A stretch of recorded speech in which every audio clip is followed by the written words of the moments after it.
وَلَا تَقْتُلُوا النَّفْسَ الَّتِي حَرَّمَ اللَّهُ إِلَّا بِالْحَقِّ, and do not kill any innocent person or innocent soul, individual, unless it is justifiable.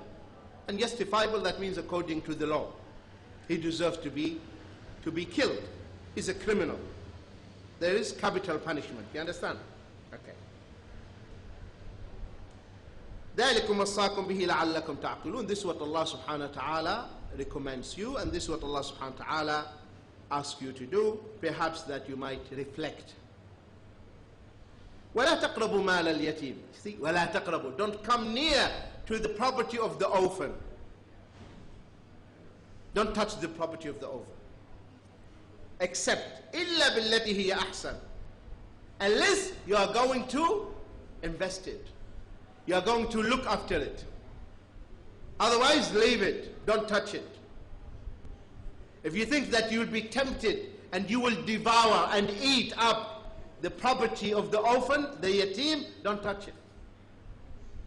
Except that you are going to invest it, you are going to protect it, you are going to make it, to look after it. Until this orphan, whether boy or girl, reaches a certain age, now he's able to look after his own property. Is this clear?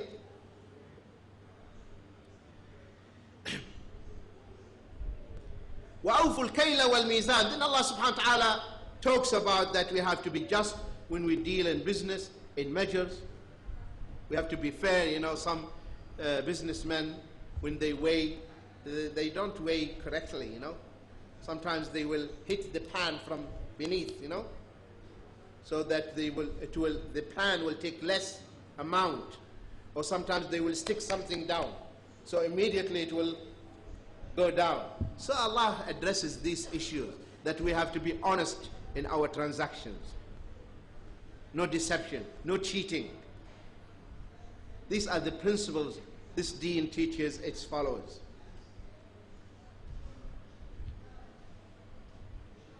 وَأَنَّ هَذَا صِرَاطِ مُسْتَقِيمًا. And then Allah says, and this is my straight path. Follow it. فَاتَّبِعُوهُ. And Prophet Muhammad sallallahu alaihi wasallam, he explained this ayah. He explained this ayah, he drew a line, straight line. Prophet Muhammad sallallahu alaihi wasallam, he drew a straight line. And then he drew also short lines on both sides of this long line, branches. Straight line and branches. And then he read this ayah, and this is my straight path, sirati mustaqima. This is my straight path. Follow it, the long path, the long line. And do not follow a subul, the branches. He said, upon each branch is a shaitan, calls to the Jahannam, to hellfire. That means these shortcuts and branches are ways of deviation, ways of misguidance. Are you following? And they are very short. So the way to the Jannah is long and only one way. So the way of salvation, the way to the Jannah is only one way. And that is to follow the footsteps of Prophet Muhammad sallallahu alaihi wasallam. Other ways, shortcuts, they take you to Jahannam. Yes, it is long, but it is the only way. Safe way. If you follow it, you will reach your destination. You will reach your destination. Also, the author, rahimahullah, he mentioned in his book another hadith, which is actually an athar, saying of Ibn Mas'ud. Ibn Mas'ud said, this is weak narration. Right, weak. This narration is not authentic. Weak narration. You know what I mean by weak? It's not authentic. So you need to put a mark. So this hadith or this narration, it's not authentic narration. Because there is a defect in the chain of the narrator, in the isnad. So if it is weak, why did the author mention it? And you find this In many books of the hadith, the author himself will say, like Abu Dawood or Tirmidhi, they will say, and this hadith is weak. So why did you mention it? Why did you put it? There is a reason. Either to him, the weakness is not that big, that it's not severe. Okay? The weakness of the narrator is not that weak. The second thing, maybe there is no hadith talks about this particular matter except this hadith which is weak. So he puts it, and you'll find him commenting and saying, and you will not find any hadith about this issue except this weak hadith. So he has saved you time. So he's telling you, don't search for anything. You will never find anything except this hadith, and it is weak. Are you following? The third reason, sometimes if the weakness of the hadith or the isnad is not that severe, and we find another. Here Ibn Mas'ud radiallahu anhu said, Man arada, and also bear in mind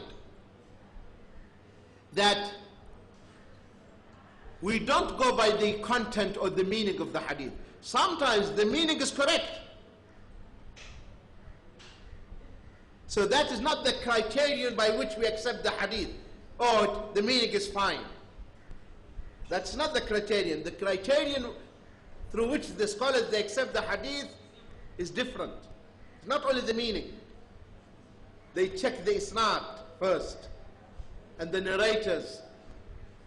And they will not accept the hadith if there is a defect in the chain of the narrators. Though the meaning is correct, and sometimes the meaning is mentioned in other hadith which are authentic. Are you following, brothers and sisters? Okay.